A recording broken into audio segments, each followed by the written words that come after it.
Hey, it's Dr. Fox, and we're going to talk about 8 narcissistic father tactics. Now, I know I've talked a lot about narcissistic parents, narcissistic mothers, but I haven't really honed in on narcissistic fathers. So let's talk about daddy. So here we go. So we're going to get in, we're going to look at these tactics, and I want you to think about, could you have a narcissistic father? Could you experience or have you experienced some of these tactics? And I hope you find this helpful. Like, share, and subscribe, and let's get into it. So some tendencies and differences in fathers as opposed to mothers, right? So absolutely, because nothing is 100%. So some of these tactics, you're gonna be like, well, that's not just fathers. You see them in mothers. Absolutely, that can absolutely be true. But I want you to look at these tactics because they tend to skew more towards narcissistic fathers than mothers. Doesn't mean completely absent from mothers. We got to be aware of that. So also, I want to point out tendencies and behaviors you're likely to see and experience from these narcissistic fathers. Does that mean all 8 of these tactics are in all narcissistic fathers? Absolutely not. Could there be 3? Could there be 5? Could there be all 8? Absolutely. But what this is we're raising that sense of awareness. I want you to be aware of what these tactics are, and then we'll talk about what that can do to your sense of self, your concept of yourself. So let's talk about the first one. So the first one is that he has made or he makes fun of you. And this is that lack of empathy for others. And it's the need also to have the upper hand. Now, this may lead to an over-reliance on harmful humor, sarcasm. Because what happens is if you call him out on it, he says, that's just a joke. Well, you can't take a joke. But it's really hurtful. And because it's been happening probably for most or all of your life, that it really hurts, like it burns.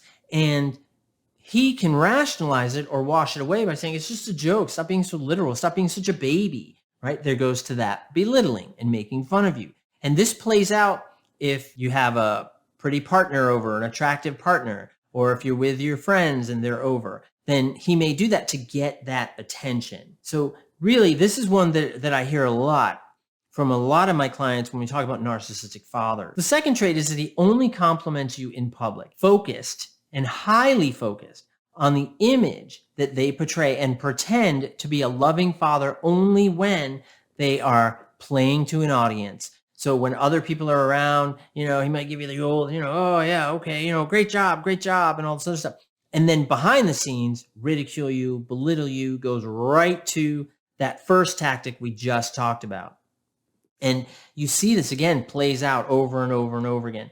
And so these are different tactics, right? So in an audience, they say, oh yeah, isn't he great? He's doing great. I taught him that. I taught him how to throw that ball. I was playing, this with him or her, and I taught them how to do that. It's all that reflection on them. It's to build their own ego. Now, the third tactic, this is that he explodes with anger if you show any weakness in public.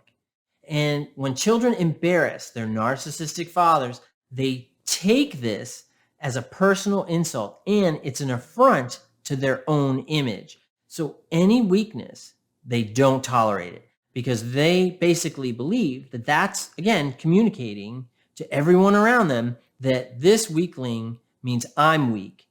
And I'm not going to let this person, this kid, dictate my presentation to the rest of the world. So they have to be strong. It's this fallacy, this belief that everybody has to be strong and not have any emotions and always, be this tough guy, this tough person who shows no emotion, who shows no weakness. And the reality is life is hard. We all stumble. We all have issues with challenges or weakness that we need help getting through. But the narcissistic father, they don't believe that. They believe you got to be your own person all the time, every time, even though they have likely had help. They're able to ask for help, right? And they may not do it in a direct way. They do it more in a manipulative way typically. But again, they have this sense that I'm a self-made man, even though you know that other people help them. And you hear that over and over again. And that same thing is relayed to you, and that you are not allowed to ask for help because that is seen as weakness and a failure about who you are, which reflects on him. Now, the next tactic I want to talk about is he only calls you to brag about himself. And we see this a lot, I think, with narcissistic individuals, but narcissistic fathers love to turn any conversation right back to them. They might say, "Oh, how you doing today?" Or "How was, your week?" "Oh, well, my week was," and you don't even get anything out. Or if you did say it, they weren't listening, right? Maybe they're paying attention to the TV or something like that. And then they're like, "Okay, great." And they turn it back to them. And that's because that they crave this praise. They crave this constant petting of their ego, this building and feeding of their ego and sense of self. So you have, and you learn to do this growing up. It's that you have to do that. If you want to have a relationship with this person, that is what you have to do. You have to give in to these tactics and embrace these tactics. Now, another component is that he uses love bombing as a way to garner and win affection. So he buys your love with extravagant gifts, and he rejects you if you don't show extravagant appreciation. Your appreciation has to match the extravagance of the gift as he perceives it. He could give you garbage, but if he believes that it's really great garbage or something really special, you have to match that. And a lot of times depends on his mood, on if he's had a narcissistic wound that day, or if he feels insecure or unsafe. So no matter what you do, that puts you in a one down relationship. So you're going to get it either way, coming or going. And you learn really early that no gifts come without strings attached, even garbage gifts, right? Even those little things, I was the one that gave you such and such, and you didn't even bother to appreciate it. Even though you said thank you, you may have appreciated it, it wasn't enough of a thank you for it to count. And that makes you wonder, well, so how much of a thank you is enough to make it count? There isn't, because there's no metric, and you'll never reach that metric. So the next tactic that we want to talk about is that he belittles you in front of your partner and children. This is very similar to what we talked about at first, but he does this to build up his own ego. And a narcissistic father will cut you down to build up his own ego with no remorse, because pointing out your failure to your kid, he believes, will cause him to usurp you and be seen as more important, as more special, as having higher value. And it's really this type of parental alienation, even though parental alienation, we typically see it in divorcing partners or separating partners, but we can also see it in parental relationships as well. So you see it kind of play out, how they're shaming out that father out of the relationship sequence, so to speak, so that that narcissistic father gets all the credit for who they are. And maybe that narcissistic father, and maybe that son of the narcissistic father, is learning or had learned to do it differently. So they're raising that child differently. So that child has greater insight. So the child recognizes the narcissistic tactics of the father, and it's kind of like, oh, okay. And they don't buy into it. But if that child says to, at this time, it's the narcissistic grandfather, says to that person, come on, man, I know what you're doing, then it's not the narcissistic father's problem or their failure. It goes then to the son of the narcissistic father, not the grandson, but the son of the narcissistic father, who then says, you turned your kid against me. You did such and such and such. So then again, the son of the narcissistic father, it could be the daughter as well, right? Then is the failure. You see how that keeps them insulated from any true problems, errors, mistakes that they might make. And this plays out time and time and time again. And the next one is that he finds reasons to avoid showing up at events and celebrating any other people except himself. Rather than being confronted with other success, what he does, he avoids attending events that highlight other success. He just won't go. He'll get, maybe, sometimes he may say that he's sick.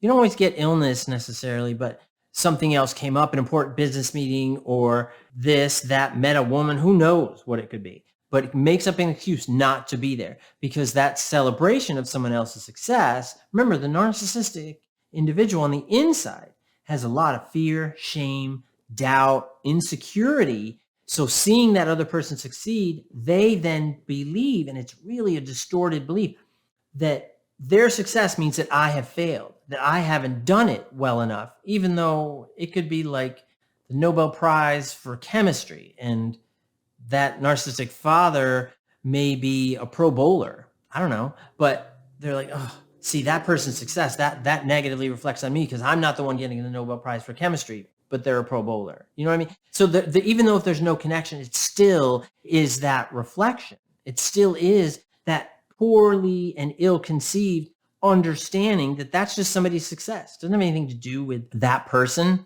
with that narcissistic father at all. But that's not how they interpret it. So they don't go. So they won't be there.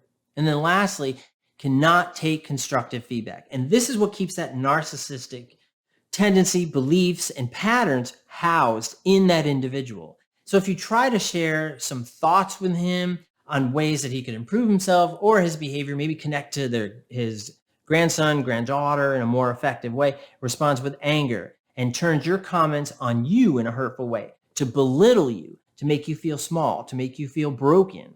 And because that's the tactic. Those are those 8 tactics that we see time and time and time again, and how it plays out.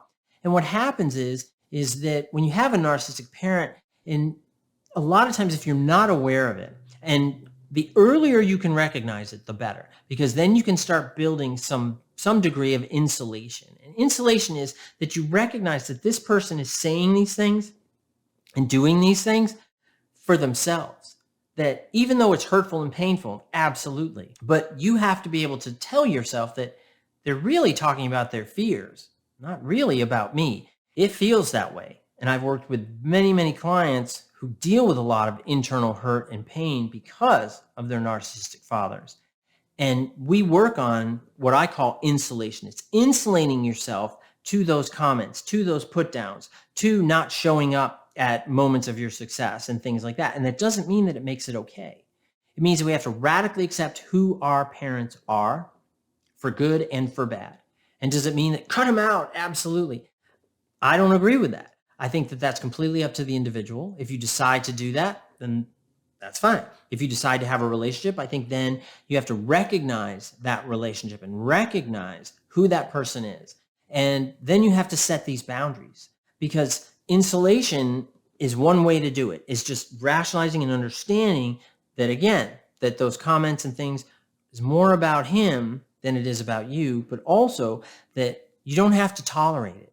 And having those boundaries, you have to allow yourself or give yourself a statement to excuse yourself, get you out of that situation. And you don't have to lose it. You don't have to get in a fist fight with him. You don't have to get into the arguing him down, because you're not going to argue narcissism out of him. You're not. So don't even try. It's a waste of time. But set up your boundaries. When you reach that level where you're uncomfortable or you're hurt, you don't have to tell him, because he's going to turn it on you, right? He's going to call you names, call you weak, whatever it is. But when you reach that level, whatever your level is, you say, I think I'm done for the day. I think I'm going to head out. Appreciate it. Have a good day. And they'll try to pull you back in because they haven't gotten enough to eat. Their narcissism has not gotten enough to eat. So they want to eat more. You don't have to keep feeding them. You have a right, and you have the power and control to manage how you behave and respond to their behavior and their actions and reactions. You determine you. They don't determine you, and they don't determine who you are, and they don't have to determine who you are in relationship, because you can decide that. And building that awareness is a critical step. Building those other components that we just talked about is another huge step. Is it easy to just say, all right, I recognize your narcissistic father, and now I'm not going to let you hurt me. I'm going to tell you to, stick it, going forward from now on. And then okay, good. I've dealt with you. It's not. You're going to have to deal with the hurt. You've got to reconcile with that hurt inside. And that is not easy. And it takes time, and it takes compassion for yourself to work through it. But I'll tell you, when you work through it, I think that it helps you to be a better partner. I think it helps you to be a better parent. I think it helps you to understand what you went through. And those are things that help us move forward and achieve our goals in life. I hope you found this helpful. Please like, share, and subscribe, and I'll see you next time. Thank you. Bye-bye.